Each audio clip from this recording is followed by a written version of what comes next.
Bonsoir. Bonsoir. Je sais, vous avez l'habitude de me dire quand on évoque Nicolas Sarkozy, on verra plus tard, on est en 2013, la présidentielle c'est en 2017, donc comme ça au moins ça s'est réglé.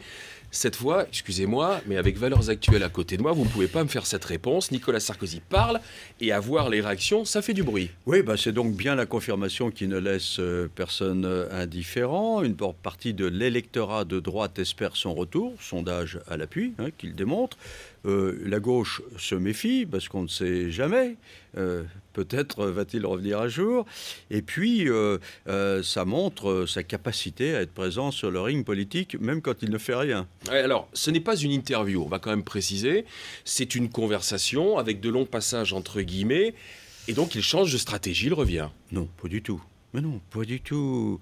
On ne va pas le revoir ou le réentendre de sitôt. Je ne suis pas sûr d'ailleurs qu'il ait été très convaincu qu'il fallait laisser filtrer ses propos. Je pense que là-dessus, il y a peut-être un petit moment, une petite ambiguïté. Parce qu'en plus, il faut bien le dire, ce sont des propos qui tiennent à tous ses visiteurs, à tous ceux qu'il rencontre. Mais maintenant, c'est fait, ça a été publié, et c'est pas forcément un mal de son point de vue. En tout cas, je ne crois pas qu'il en soit totalement mécontent, parce que ces propos-là, cette publication, ça retentit comme un avertissement lancé à tous ceux qui, à gauche comme à droite, pourrait avoir l'illusion qu'il a déjà débarrassé le plancher. Alors, est-ce qu'il fait ça aussi dans une stratégie pour empêcher l'avènement d'un nouveau leader à droite et laisser ainsi la place vacante? Oui, alors si vous avez en tête le combat Fillon-Copé, franchement, je ne pense pas qu'ils aient besoin l'un et l'autre de Nicolas Sarkozy pour foncer tête baissée l'un contre l'autre.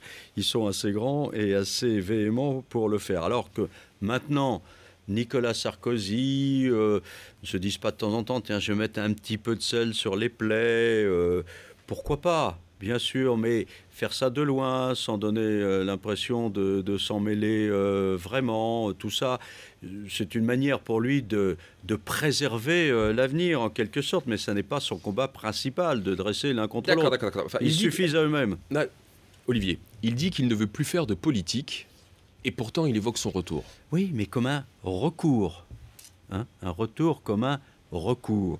Il est convaincu, Nicolas Sarkozy, à tort ou à raison, que François Hollande envoie la France dans le mur et que la crise économique et sociale menace. C'est son analyse. Il la répète à tous ses visiteurs. Alors, il trace donc les conditions qui rendraient son retour possible. L'échec de François Hollande, une France déchirée entre l'extrême droite et l'extrême gauche, et une droite complètement déboussolée, sans leader. C'est possible que ça se termine comme ça, mais c'est aussi possible que ça ne se termine pas comme ça. Et dans cette description, on voit aussi, de la part de Nicolas Sarkozy, l'aveu implicite qu'il se rend compte qu'il n'est pas totalement maître des événements, que tout ne dépend pas de lui. Donc finalement, on n'a pas fini de s'interroger sur le retour de Nicolas Sarkozy, mais on n'en saura pas plus dans l'immédiat. Non, parce que les conditions, encore une fois, ne sont pas réunies. Donc il ne va pas maintenant dire aux Français, Urbi et Torbi, je veux être candidat à l'élection présidentielle en 2017. Donc s'il recommençait à parler, ce serait en commentateur, en analyste de la vie politique. C'est-à-dire que finalement, on pourrait l'inviter ici autour de la table